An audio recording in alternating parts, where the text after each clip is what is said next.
In this video, I'm going to talk about the 5 most important or most useful skills to learn and focus on when learning PVM. Things that have helped me along the way, and I kind of rate as some of the most valuable things that I've picked up and use on a regular basis when actually taking on bosses. Learning PVM and improving is something that comes with a ton of challenges and loads of things that you are going to want to learn along the way. Heck, I still have loads of stuff that I can learn and improve on, but there's always some stuff that is kind of like the basics or things that everybody should pick up at some point that are going to make a world of difference. And so of course, those are the ones that I want to focus on for this video. That being said though, there's going to be loads more other things, so let me know in the comments what you think are the most valuable or useful things that you've picked up and use all the time. So starting off, something that is incredibly important to learn and focus on, and you will use for pretty much ever throughout your whole entire PVM journey, is going to be understanding the basic, I guess, version of your DPS rotation while using your ultimate ability. So each combat style has an ultimate ability, and during that ultimate ability, you'll get a damage buff. Now, during this damage buff, you are going to want to use your abilities in a optimal order to be able to output as much damage as possible. This is going to be your main sort of damage output time, and you're going to rotate pretty much everything you do when killing bosses around this. So if you have an option during a fight to be able to use your ultimate ability, you are likely going to take it at that time and throw out as much damage as possible. Now, while this may sound incredibly difficult to begin with and kind of overwhelming, like, wait, so I have to use my ultimate and then I have to use specific abilities and specific orders, and I have to use items like adrenaline potion and many other things as well. After a little bit of practice, this just seems to become like second nature. This can also be simplified to basically use your ultimate ability, for example, Sunshine or Death Swiftness or Berserk. Use that and then immediately use an adrenaline potion afterwards, and then just fire off the highest damaging abilities that you have as often as you can. That is kind of like a simple version of looking into this, and a best way for you to start out rather than trying to completely remember in your head every single optimal thing to press. You want to avoid using things like bleeds or damage over time abilities during these because they don't get buffed from it unless you're using metamorphosis, but chances are you're not going to be using that. And so using those instead of other abilities tends to be a bit of a waste. Now, this does change up when you start adding in weapon special attacks from the higher level weapons in the game, but overall, understand the ability rotation that you will use, and then when you start unlocking those extra items, that's when you'll start adding them in. Now, a great resource for understanding this is going to be either the RuneScape wiki or the PVME Discord. I will link both in the description, so you can go and check those out. And while I wish that it was optimal for me to put in this video every single DPS rotation and go over them, this video would be insanely long if I did that. So just keep in mind that this is absolutely one of the most important things and where you can find the information on learning those. Moving on from here, another skill that has been incredibly valuable to me has been using defense abilities and understanding how to use them correctly, not just for damage reduction, but to get yourself out of sticky situations where you probably would have died otherwise.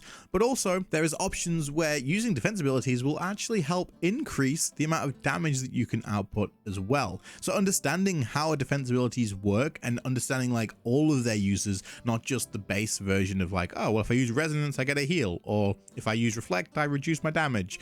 That sort of stuff is useful and very important to know about, but understanding all of the use scenarios and all of the extra effects that you get from them and how they scale with like shields and whether you're using a defender or not is also very important too. Having a wide understanding of defense abilities can make a world of difference when actually PVMing. An example of this is if you are looking to reduce damage and you need to use either reflect or debilitate, using reflect can actually help you sustain some damage as well, as the damage that you take will also be returned to the target. So if you only need to use one of them and you have the option of reflect or debilitate, you're better off using reflect in most situations because then at least you return some of that damage to your target too.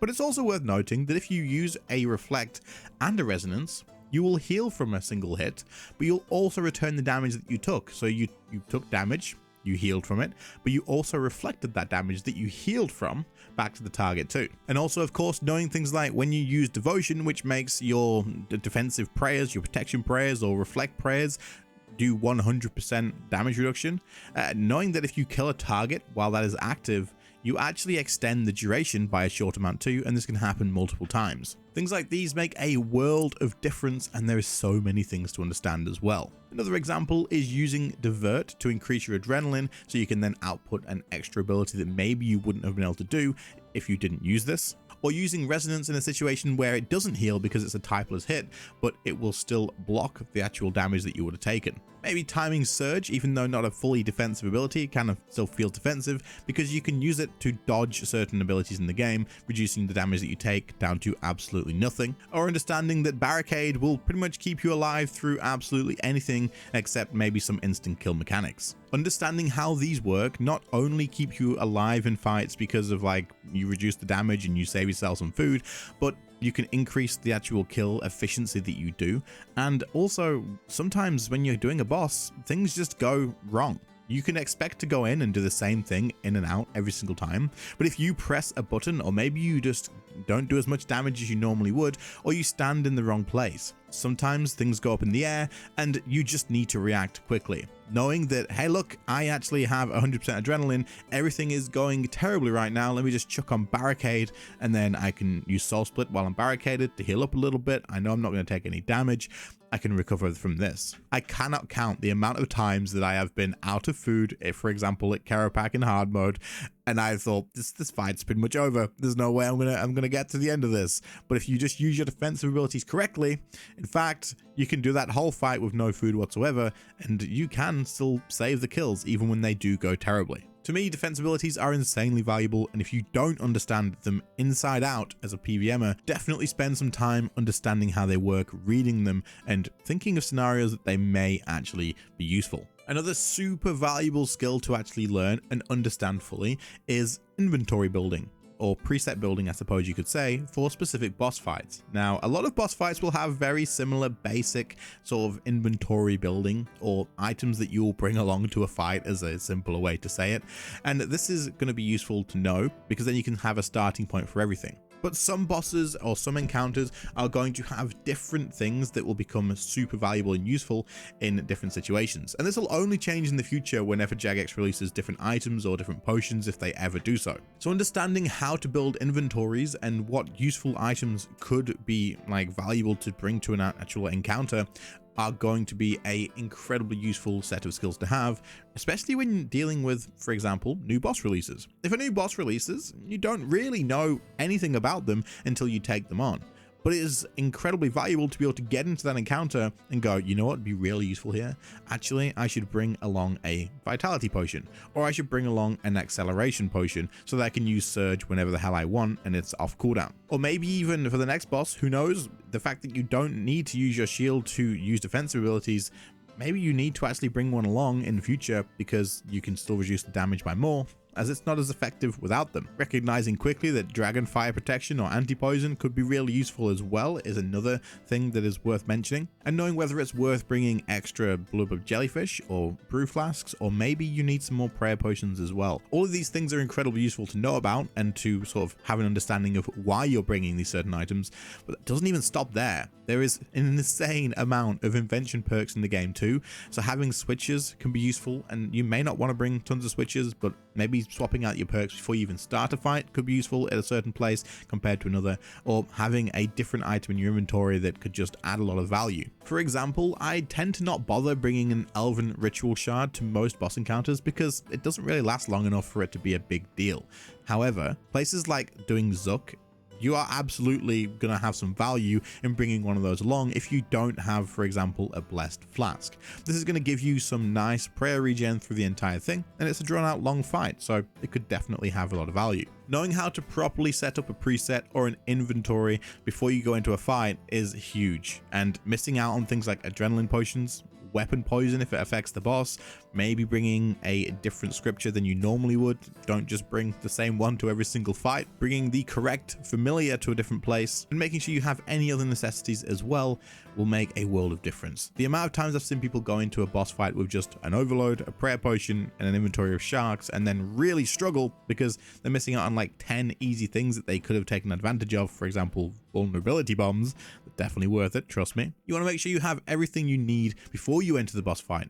Makes your life a hell of a lot easier. Another skill that shouldn't take too long to explain is going to be soul split flicking. This is incredibly valuable and saves you so much food. But not only that, it actually increases the damage you output as well in a lot of situations, because on necromancy, for example, you now have the split soul ability, which allows you to deal damage instead of healing from your soul split. And the same with ranged. With an eldritch crossbow, you can use the split soul ability with an eldritch crossbow special attack and deal damage for the soul split instead of healing from it. However, in some situations, you're still going to be getting smacked hard by a boss, and so you want to be able to prayer flick or soul split flick to be able to use soul split when you're not being attacked, and then use a protection prayer when you are about to be attacked to still reduce that damage. Now, while this is one way of getting use out of it, the other way and the main way is to make sure that you get a lot of healing as well as just reducing the damage. If you can have the protection prayer on just as you're about to get hit, and then for the rest of the fight have soul split on, so every time you deal damage, you are healing from that damage,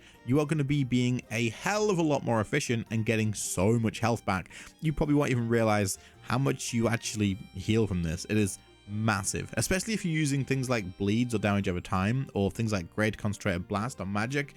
It's going to be huge. The healing from small hits that hit rapidly is a hell of a lot more than using just one big hit. And so knowing how to soul split flick is a thing that is just worth practicing and spending some time investing into. When doing this, make sure your keybinds are set up nicely for your protection prayers and your soul split, and then just get to practicing. You're gonna mess this up all the time. It's just how it is. I still mess it up now every now and again, but things like this being in the game just mean that the bosses also have to be sort of scaled around it a little bit. Because you can do this, there's a lot of places where if you don't use soul split flicking, you are in fact going to struggle on surviving in those places. Zamorak is a very good example of this once you start to push in rages. And the final thing that I find incredibly valuable for PvM and spending a decent amount of time practicing this and learning the skill is full manual combat and correct key binding. A lot of you guys are going to be like, you don't need full manual. And I have spent a hell of a long time saying this in all of my videos in the past, saying, no, you don't need full manual combat. And you don't. Technically, you can still defeat every boss in the game with Revolution combat, not Revolution ++. Don't get me wrong, that's trash. Revolution standard, where you still press your own ultimates and thresholds and stuff like that, you can definitely still take most of the stuff on. However, full manual combat offers a hell of a lot more control over your character, over your ability uses, and it will definitely increase the damage output that you deal once you practice with it. Not only that, there is so many situations in the game where you'll need to use a defensive ability at a very specific timing. Telos is a great example of this, and is in fact the boss that made me start learning full manual combat, and I don't regret it at all. Because if you need to use a defensive ability on a very specific game tick to be able to deal with a mechanic and not die instantly, then it is super frustrating when Revolution takes away that timing by using a regular ability. Because it is firing off your regular abilities all by itself, it doesn't wait and know if you need to kind of like wait out for an ability. So if the timing is wrong, this can completely ruin a kill for you. But like I said, this is not the only benefit to this. It will increase your damage output because you have better control over your abilities, and Revolution is set up in a way that, yes, you can have a optimal Revolution bar for sure, but sometimes you're going to want to press a different ability that is off cooldown but is not next in order, but it would be your next optimal thing to use. In my opinion, this also teaches you and helps you improve it being quicker and more reactive to things in boss fights when they change on the fly, which absolutely happens, as I mentioned earlier, when talking about defensive abilities. Sometimes things just go wrong and you need to react differently. As a full manual player, you have a lot more control over this, whereas if you're playing Revolution and you're kind of like, well, I need to react to this and this and this, you have to work around the fact that Revolution is going to try and take your abilities from you whenever it gets the chance. Now, I also mentioned at the beginning of this that having your key binding or your action bars all set up correctly is kind of the same sort of skill. Full manual combat is so difficult if you don't have the correct key binding.